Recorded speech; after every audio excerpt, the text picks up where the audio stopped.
திமுகவிடம் 10 சீட்டுக்கு ஆசைப்பட்டு 10 மாநிலத்தை இழந்த காங்கிரஸ் 10 ரூபாய்க்கு ஆசைப்பட்டு பல லட்சங்களை இழந்த பலரின் கதையை கேட்டிருப்போம்.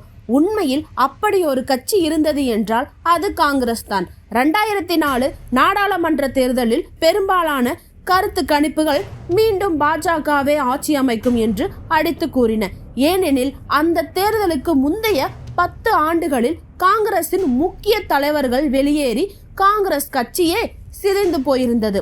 ஆனால் யாரும் எதிர்பார்க்காத விதமாக சோனியா காந்தியின் சாதுரியமான வியூகத்தில் அந்த தேர்தல் காங்கிரஸ் அதிக இடங்களில் வென்ற கட்சியாக மாறியதோடு வெளியிருந்து இடதுசாரிகள் அளித்த ஆதரவோடு கருத்து கணிப்புகளை நொறுக்கி ஆட்சியை பிடித்தது. அதன் பின்னர் மன்மோகன் சிங்கின் சிறப்பான ஆட்சி காரணமாக 2009 தேர்தலில் பெரும் வெற்றியை பிடித்து ஆட்சியை தக்க வைத்தது. கடந்த 30 வருடங்களில் காங்கிரஸ் உச்சபட்ச அதிகாரத்தில் இருந்தது. அப்போதுதான் இந்த உச்சபட்ச அதிகாரத்தில் இருந்த காங்கிரஸ் 10 ஆண்டுகளில் அதல பாதாளத்தில் விழும் என்பதை யாரும் நினைத்து கூட பார்த்திருக்க மாட்டார்கள். சரியாக 2009 2Gயில் ஊழல் நடந்துள்ளதாக புகார் எழுந்துள்ளது. தொடர்ந்து 2010ஆம் ஆண்டில் கேங் அரசியல் இந்த விவகாரத்தில் 1.76 லட்சம் கோடி இழப்பு ஏற்பட்டதாக குறிப்பிட்டது. அடுத்த சில மாதங்களிலேயே ராசா அமைச்சர் பதவியிலிருந்து நீக்கப்பட்டார். அடுத்து வழக்கு சிபிஐக்கு மாற்றப்பட்டது. தொடர்ந்து 2001 ராசா கைது செய்யப்பட்டார். பின்னர் கனிமொழியும் கைது செய்யப்பட்டார். ஆனால் இது எல்லாம் தேர்தல் வரைதான். அதன் பின்னர் இந்த வழக்கில் வீரியம் அப்படியே குறைந்துவிடும். சரி, தேர்தலின் போது என்ன நடந்தது?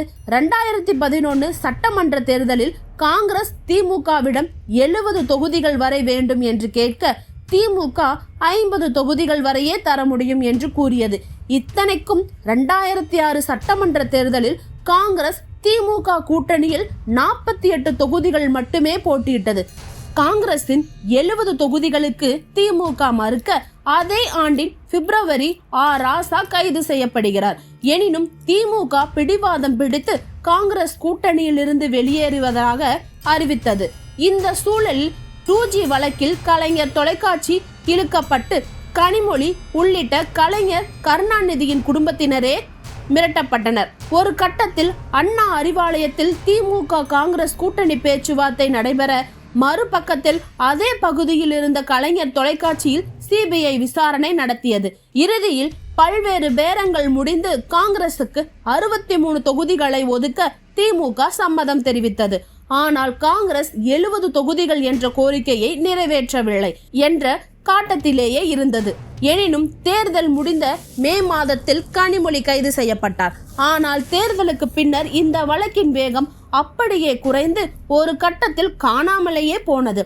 அதாவது பாஜக ஆட்சியில் இருந்திருந்தால் கூட இப்படி ஒரு அதிவேக நடவடிக்கையை எடுத்திருக்காது. ஏன், காமன்வெல்த், நிலக்கரி ஊழல் என காங்கிரஸ் மீதே ஊழல் குற்றச்சாட்டு எழுந்தபோது கூட இதில் 1% கூட காங்கிரஸ் வேகம் காட்டவில்லை. ஆனால் திமுகவிடம் அப்படி ஒரு வேகம். 2011 சட்டமன்ற தேர்தலில் திமுகவிடம் 10 சீட்டு கூடுதலாக வாங்கத்தான் இந்த அதிரடி வேகம் எல்லாம். பின்னர் ராசா மீது வைக்கப்பட்ட எந்த குற்றச்சாட்டுக்கும் ஆதாரம் இல்லை என உச்சநீதிமன்றம் அவரை விடுதலை செய்தது என்பது வேறு கதை.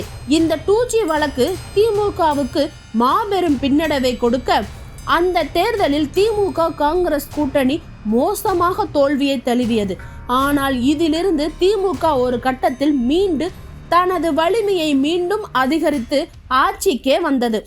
ஆனால் காங்கிரஸ் 2G விவகாரத்தில் காங்கிரஸ் என்றால் ஊழல் என்ற பிம்பம் பாஜகவில் உருவாக்கப்பட்டு அதை எதிர்கொள்ளக்கூட திறன் இன்றி காங்கிரஸ் பல மாநிலங்களில் பாஜகவிடம் ஆட்சியை பறிகொடுத்து விட்டது. அதன் உச்சகட்டமாக மத்தியில் ஆட்சியை இழந்த 10 ஆண்டுகள் தாண்டியும் அதனை எட்டி பிடிக்கும் நிலையில் கூட காங்கிரஸ் இப்போது இல்லை. காங்கிரசின் இந்த நிலைக்கு தொடக்கமாக அமைந்தது திமுகவை மிரட்டி தமிழ்நாட்டில் 10 சீட்டு கூடுதலாக பிடிக்க காங்கிரஸ் முயற்சித்ததுதான்.